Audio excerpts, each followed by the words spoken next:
What up, everybody? This is Chris Albert.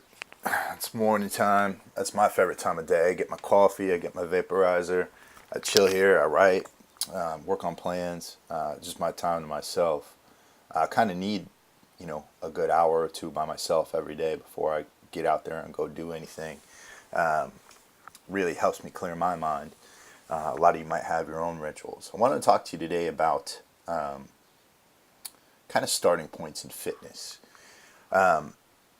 One of the things you really have to consider when you're starting a plan, you're starting a quest to actually do anything in life, is why you're doing it and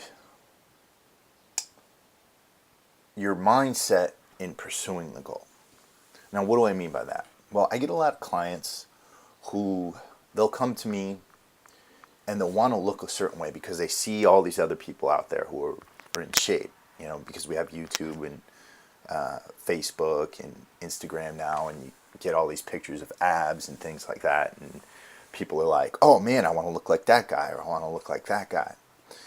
One thing I want to stress to all of you in your pursuits of fitness, if you're starting out, or even if you've been at it for a few years and you haven't gotten to where you want to be, you have to say to yourself, am I using my fitness routine, bodybuilding routine, whatever it is, to improve my life, or am I using it to fulfill something that is lacking? This is a really big distinction, because if you're not happy with yourself, if you don't actually like yourself, if you have issues with yourself, it's going to be a lot harder to actually invest the time into yourself. You have to really self-indulge when you're pursuing a fitness routine, because it is all about you, and you really have to be willing to take that time to put into yourself if you're going to get to where you want to go. A lot of us get wrapped up in a whole lot of different things, and we'll say, oh man, I want to be like that guy, but I'm just not good enough, or I want to look like this person or that person, but they're like superhuman. And what happens when you put that person on a pedestal? You immediately eliminate yourself from the possibility of ever actually achieving that goal. So when you don't get instantaneous results, and you don't have ripped abs after a month or two, you start to look down on yourself and you say, oh man, what's wrong with me? Why am I not getting this? The mindset you kind of have to have is, okay, this is where I'm at, and that's okay, because I'm working for something better. I'm just going to invest the time to pursue this. That's a lot different than saying, oh, I'm such a slob, I'm disgusting, like, oh man, I need to get to the gym, because what you're doing at that point is just adding stress onto yourself. Now, you already probably have a job, you already probably have a family, and you already probably have different obligations that you have to meet every day.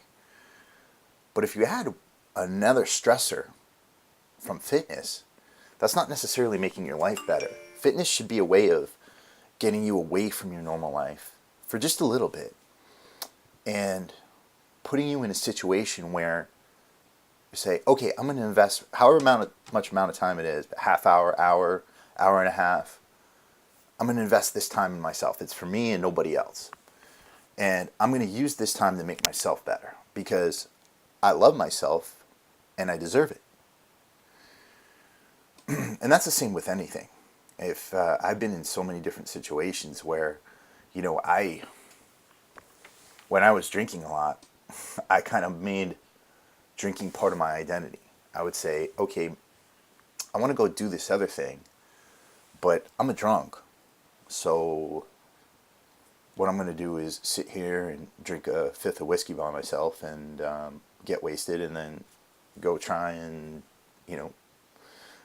be social, because I actually hated myself and didn't think I had the social capability to actually interact with people without alcohol. A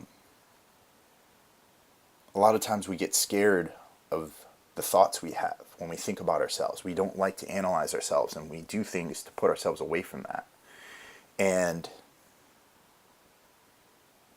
it hurts us, because we stop realizing why we're doing the things we're doing.